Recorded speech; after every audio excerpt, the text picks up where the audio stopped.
គ្រាមួយដែលសារ៉ូគឺត្រូវបានដេវីតហើយដណៃមែវាកំពុងតែរត់គេចពីការដេញចាប់អំពីសាវ៉ានដែលទោះបីជាវាខំប្រឹងនៅប្រើជំនាញរបស់វាយ៉ាងណាក្តីក៏នៅតែគ្មានកឡូជាមួយនឹងសាវ៉ានផងដែរបន្ទាប់ពីត្រូវសាវ៉ានប្រើ Inosemi Thunder ចောင်းវាជាប់ហើយកលេចឃើញនៅណែម្ចាស់ហើយនោះគាត់គឺនឹងបដិញ្ញាថាជួយនាងឲ្យបានប៉ុន្តែមានធម្មពលដ៏ខ្មៅងងឹតមួយធ្វើឲ្យគាត់ភ្ញាក់ពីដំណេកទៅហើយជាក់ស្ដែងទៅនោះបើសិនជាយើងកលេចទៅមើលក្នុងបន្ទប់ឯនេះវិញផ្សែងគឺពិតជាខ្មោះខ្មាញ់ខ្លាំងមែនទែនវាបញ្ជាក់ថាសេរ៉ូគាត់គឺបានបញ្ចប់នៅទូនាទីរបស់គាត់ដែលគឺជា Commando Zero ទៅហើយក៏ថែមទាំងនាំយកនៅ Driver របស់ Not នោះ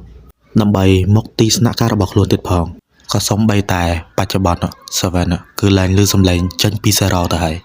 មួយវិញទៀតនោះបើសិនជាយើងកលេចមកមើល Not ឯនេះវិញគាត់គឺនៅឈរនៅកាន់ទីស្នាក់ការដដែលដៃរបស់គាត់មានកាន់ខួររបស់ Zero របស់មួយនឹងហើយដែលម្ដាមនាងគឺចង់បាននាងគឺតែងតែប្រាប់ទៅកាន់នុកម្ដងហើយម្ដងទៀតថាឲ្យបើសិនជាចង់ចាប់នុកគឺត្រូវចាប់ទាំងរស់ប៉ុន្តែសម្រាប់នុកវិញការសម្លាប់នៅគ្រឿងយន្តដែលគឺជាអាយ៉ងរបស់เขาនោះវាគឺជារឿងធម្មតា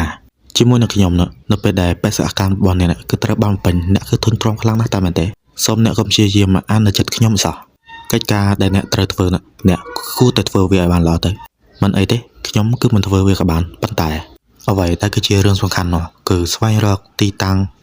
នៅក្នុងពិភពពិតរបស់អង្គភាពខុសព្រមទាំងព័ត៌មានផ្សេងហើយរឿងបន្តទៀតនោះទុកឲ្យនោះគឺជាអ្នកចាត់ការក្នុងការធ្វើកសោវិច័យរបស់ប៉ូលីសគឺបានឲ្យដឹងថាករណីខ្មៅវាគឺនៅតែបន្តម្ដងហើយម្ដងទៀតក្នុងការប៉ាន់ស្មានគឺបានសបញ្ជាក់ឲ្យឃើញថាម៉ូតូរបស់សាវ៉ានគឺត្រូវបានបំផ្លាញនៅក្នុងពិភពសាវ៉ានវាគឺអាចថាមូលហេតុនោះគឺមកពីអូដាកាក៏ព្រោះថាឧត្តមគតិរបស់គាត់គឺប្រឆាំងជាមួយនឹងអង្គការខុសតាំងពីដើមមកហើយ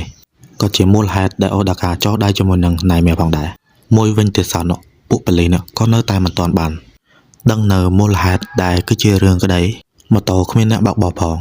ហើយក៏វាក៏ត្រូវចំពេលវេលាល្មមដែលសាវ៉ានគឺមកមន្ទីរពេទ្យសុំទោសទៅកាន់នារីម្នាក់នោះអ្វីវាលើសពីការគ្រប់គ្រងរបស់សាវ៉ានទៅទៀតអញ្ចឹងហើយទៅថានៅម្ចាស់នៅក្នុងពិភពសាវ៉ានបាត់ខ្លួនវាក៏មិនសំខាន់ដែរក៏ព្រោះថាអស់រយៈពេល4ឆ្នាំនៅក្នុងពិភពពិត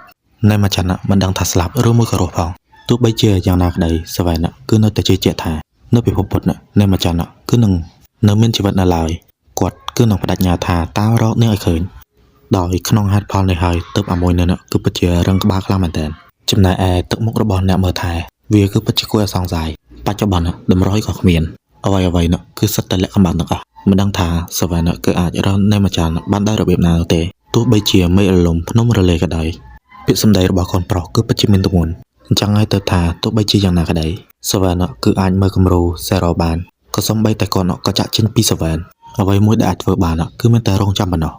ប៉ុន្តែការរងចាំគឺដូចជាយូរពេកហើយសាវ៉ានគាត់គឺនឹងប្រើវិធីគ្រប់យ៉ាងដើម្បីជួយនៅម្ចាស់ឲ្យទាល់តែបានមុនពេលដែលសាវ៉ានគឺត្រូវបានចាក់ចេញអ្នកគ្រូពេទ្យក៏បានមកខត់ដំណើររបស់សាវ៉ានរួចក៏និយាយថាសុំទោសទៅកាន់គាត់ដែលនេះកុហករឿងគ្រប់យ៉ាងអំពីគាត់ឆ្នាំនោះមុនពេលដែលរឿងគឺត្រូវបានកាត់ឡើងក៏មាននារីម្នាក់គឺបានមានវត្តនៅពេលនៅទីនោះនៅពេលនោះដែលមិនដឹងមូលហេតុកលិនបថយការរបស់យើងក៏ត្រូវការសន្តំរបស់នាងហើយសំបីតែនាងនៅពេលនោះក៏មិនដឹងថាខ្លួនកំពុងតែធ្វើអ្វីដែរបន្ទាប់ពីនាងភ្ញាក់ដឹងខ្លួនដឹងសតិវិញនោះនៅម្ចាស់ក៏ត្រូវនារីម្នាក់នោះបញ្ជូននាងឲ្យចាក់ចេញពីមន្ទីរពេទ្យបាត់ទៅហើយវាគឺអាចថារឿងមួយនេះគឺជាភាពភ័យខ្លាចមួយរបស់នាងខ្លាចថាអ្នកដទៃនៅពេលដែលឮរឿងមួយនេះចេញពីមាត់របស់នាងគឺនឹងខ្លាចជាជនដែលសង្ស័យនាងគឺពិតជាសំទោសពិតមែនមូលហេតុមួយទៀតដែលនាងប្រាប់រឿងទាំងអស់នេះទៅកាន់ពួកគេដែលរឿងមួយនេះពីអ្នកដទៃគ្រប់គ្នាក៏ព្រោះថានៅក្នុងសបិននាងគឺជឿជាក់ថានៅម្ចាស់នៅក្នុងជីវិតពិតគឺនៅរស់នៅឡើយក៏សំបីតែនាងក៏សង្ឃឹមថានាងគឺនឹងអាចជួយរកតម្រុយពីការបាត់ខ្លួនរបស់នៅម្ចាស់ផងបើយើងក៏លេចមកមើលការស៊ើបអង្កេតនេះវិញមិនមានបុគ្គលិកពេទ្យណាដែលមានឈ្មោះថារ៉ូទេវាអាចប្រែថាឈ្មោះនេះគឺជាឈ្មោះคล้ายៗអ្វីដែលដឹងកាន់តែច្បាស់ទេនោះនាងគឺចេះវិជាមុនស្ដំចិត្តព្រមទាំងនៅពេលនេះសាវ៉ានគឺនៅជួសជុលសេរ៉ូឡើងវិញផងហើយតើនៅពេលនេះសាវ៉ានជួសជុលទៅកាន់សេរ៉ូបានដោយរបៀបណាបើខ្ទេចអស់ហើយហ្នឹងអាហ្នឹងបានថារឿងមួយហ្នឹងគឺជារឿងសំខាន់ក៏ព្រោះថាសាវ៉ានគឺមាន Capsam Recovery នៅក្នុងដៃ នៅក្នុងពិភពសបិនក៏ដោយនៅក្នុងពិភពពិតក៏ដោយខាប់សែមគឺនៅប្រើបានដូចធម្មតាប៉ុន្តែអ្វីដែលខុសប្រក្រតីសេរ៉ូគឺនៅតែមិនអាចឆ្លើយតបជាមួយនឹងសវណ្ណដដែលបច្ចុប្បន្ននេះរឿងមួយដែលសំខាន់បំផុតនោះបញ្ហាមួយនេះសវណ្ណគឺនឹងដោះស្រាយវានៅក្នុងសបិន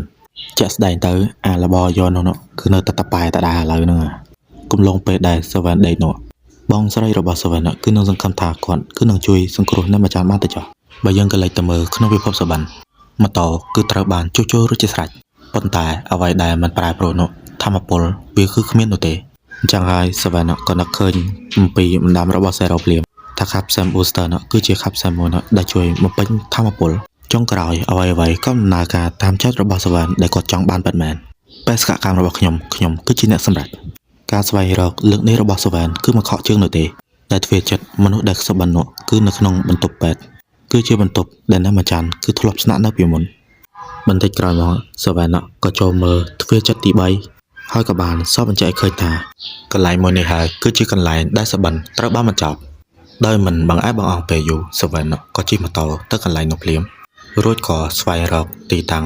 ដែលមនុស្សគឺត្រូវបានសបិនហើយទោះបីជាយ៉ាងណាក្តីទោះបីជាមេបជាការរបស់សវណ្ណគឺត្រូវបានស្លាប់បាត់បង់ជីវិតក៏ដោយក៏បេសកកម្មរបស់សវណ្ណគឺនៅតែបន្តដដែលហើយនៅពេលនេះបើសិនជាសវណ្ណគឺនៅតែបម្រើឲ្យអង្គភាពខុសទេនោះក៏បន្ទោសថានុកគឺគ្មានធម៌តែសោះប៉ុន្តែអ្វីដែលគឺជាគោលដៅរបស់សវណ្ណនោះជួយសង្គ្រោះមនុស្សដែលសបិនទាំងអស់ព្រមទាំងធ្វើតាមការសន្យាជាមួយនឹងអ្នកម្ចាស់បន្ទាប់មកពួកគេទាំងពីរនេះក៏បានបដូរទម្រង់ទៅជា Kamen Rider រៀងខ្លួន Inosumi Plasma ប្រយុទ្ធជាមួយនឹង Nox Shadow គ្មានកឡោជាមួយនឹង Nox Shadow ទេក៏ព្រោះថា Nox Shadow គឺជាសមោដែលនៅគ្រប់ទីកន្លែងដែលមិនអាចប៉ះបានគម្លាតដែលខ្វះខាតអំពី ability ហើយនឹងកម្លាំងនោះទោះបីជាវានៅលើឬមួយក៏ក្រោមគ្នាបន្តិចបន្តួចក៏ពិតមែនតែគម្លាតមួយនេះអាចចាត់ទុកបានថាវាគឺឆ្ងាយសម្រាប់សវណ្ណទៅហើយមួយវិញទៀតនោះនុកគឺត្រូវវាយសវណ្ណគឺជាដំណំដោយសវណ្ណគឺមិនអាចតដៃសំបីតែបន្តិចរួចហើយនុកក៏ប្រើសមោរបស់ខ្លួនដើម្បីបិទបញ្ចប់វគ្គធ្វើឲ្យសវណ្ណមុននឹង defeat ក៏ត្រូវតែវេទនាជាមុនផងដែរអ្វីដែលមិននឹកស្មានដល់សវណ្ណគាត់គឺមិនអាចចាញ់ដល់ងាយនោះទេក៏សំបីតែនុកយកអាវុធចេញពីដៃសវណ្ណក៏ដោយ Drake the Missing Final Machan ប្រិយមិត្តជាទីមេត្រីនៅពេលដែលជើងខ្លាំងទាំងពីរគឺបានប្រើ Ultimate បំបុកគ្នាវាបានសពបញ្ជាក់ឲ្យឃើញថាបច្ចុប្បន្នសវណ្ណគឺជាអ្នកចាញ់ប្រៀបអញ្ចឹងក៏ដោយគោលណោរបស់សវណ្ណគាត់គឺនៅតែដើរទៅមុខដដែលអញ្ចឹងហើយទើបថានុកគឺពិតជាភ្ញាក់ផ្អើលខ្លាំងមែនតើដើរប៉ែសេរ៉ូល្ងងខ្លាំងមែនតើខ្វល់តែពីសុខទុក្ខរបស់អ្នកអតីមិនដែលខ្វល់ពីសុខទុក្ខរបស់ខ្លួនសោះអញ្ចឹងហើយនៅថ្ងៃមួយគឺបានមកដល់អំពើល្អរបស់សវណ្ណគឺនឹងខ្លាចទៅជាកំបិតមុខពីរពាក្យសម្ដីមួយនេះអមដំណើរសវណ្ណឲ្យទៅជួបជាមួយនឹងណៃមែនតែម្ដងហើយវាគឺពិតជាអស់សំណោចខ្លាំងមែនតើអ្វីគឺត្រូវបានសម្រេចដោយវាទស្សនវិជ្ជាមួយនេះវាដូចជាស្ថានភាពនៅក្នុងទ្វារចិត្តទី3អញ្ចឹងអាមួយនឹងឌឺឆយម៉ែបន្តិចទៀតមិនដឹងតែខ្លួនឯងងាប់ផងនេះហើយក៏ជាមូលហេតុដែលសវណ្ណគឺខឹងខ្លាំងមែនតើមិនបង្អែបង្អង់ពេលយូរក៏ប្រើនៅ Capsen Impact របស់ខ្លួនទាត់ឲ្យអាមួយណៃមែនគឺបែកក្អួតរួចក៏ខ្ជាក់នៅអ្នកម្ចាស់ចេញមកក្រៅដោយសុវត្ថិភាពអាមួយណៃមែនក៏មិននឹកស្មានដល់ផងដែរថាសវណ្ណដណ្ដើមចំណីរបស់វាគឺជារឿងមួយក៏ប៉ុន្តែរឿងមួយដែលសំខាន់នោះនៅពេលនេះសវណ្ណគឺមិនអាចប្រយុទ្ធបានទេមិនអាចប្រយុទ្ធបានក៏ពិតមែនក៏ប៉ុន្តែចិត្តដែលចង់ជួយមនុស្សគ្រប់គ្នាដើម្បីជាស្ពាននៃការស្វែងរកអ្នកម្ចាស់ក្នុងពិភពពិតវាគឺនៅតែធ្វើដដែលក៏ប៉ុន្តែសវណ្ណគឺនៅតែមិនអាចបញ្ចប់នៅឡើយក៏ព្រោះថាអាមួយណៃមែនគឺវាយបាទៅកាន់ពួកគេប្រសិនជាមិនមានជំនួយអំពីនោះទេនោះពួកគេទាំងពីរនាក់គឺនឹងងាប់មិនខានសម្រាមគឺនឹងត្រូវសម្អាតនៅពេលនេះ Ultimate Shadow Redemption ចង់ណៃមែបូកសំជាមួយនឹងរទេះជើងរបស់នុតទាញវាឲ្យចូលមកគៀកបន្តិចរួចក៏ទាត់វាមួយជើងធ្វើឲ្យវាងាប់ជាស្ថាពរខ្លាចជាធម្មពលចូលទៅក្នុងមេអំបៅរួចក៏ហោះចាញ់ទៅបាត់នៅពេលនេះដែរសវណ្ណគឺស្ទើរតែនឹកស្មានមិនដល់ថានុតហើយណៃមែនគឺមិនបានជាមនុស្សតែមួយសោះតាំងពីដើមឡើយដណៃមែនវាគ្រាន់តែជាឧបករណ៍របស់នុតប៉ុណ្ណោះដែលនុតគឺប្រើប្រាស់វាបន្ទាប់ពីណៃមែគឺត្រូវបានកម្ចាត់មេអំបៅវាក៏ហោះទៅកន្លែងដើមរបស់វាវិញដែលមាន Lady គឺជាម្ចាស់នៅពេលនេះបេសកកម្មគឺត្រូវបានសម្រេចការងារដែលគ្រោះថ្នាក់មួយដែលម៉ាដាមគឺបានដាក់ឲ្យនុកធ្វើក្នុងការចុចចម្រិតនៃម្ចាស់ដើម្បីទាក់ទាញសេរ៉ូវាគឺពិតជាគ្រោះថ្នាក់ខ្លាំងមែនតើ ជាក់ស្ដែងទៅ The Lady គឺពិតជាកោតសរសើរទៅនឹងសមត្ថភាពរបស់ Note ខ្លាំងមែនទែនប៉ុន្តែរឿងមួយដែល Note គឺចង់បានបំផុតនោះគឺប្រាប់នៅពេលវេលាដ៏ស័ក្តិសមមួយដែលនាងគឺបានរកឃើញអង្គភាពខូចនៅក្នុងជីវិតពិតបន្ទាប់មកទៀតផែនការរបស់នាងគឺនៅតែដើរទៅមុខដដែល80ម៉ោងក្រោយមកនៅក្នុងមន្ទីរពេទ្យដដែលនារីដែលសុបិនគឺពិតជាសប្បាយចិត្តជាមួយនឹងការងារមើលថែរបស់ខ្លួនវាក៏ជាពេលវេលាមួយដែលអ្នកសុបិនគឺលែងសុបិនអាក្រក់បន្តទៅទៀតវាដូចជាការគិតរបស់សវែនអញ្ចឹង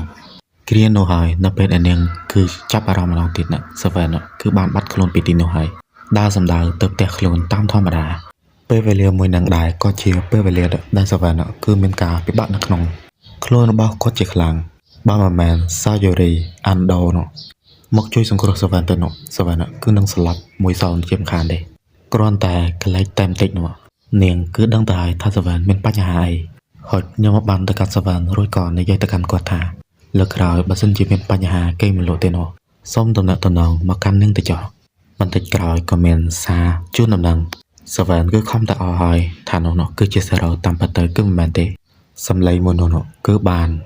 និយាយដោយ Lord Number 3 Your next mission code number 7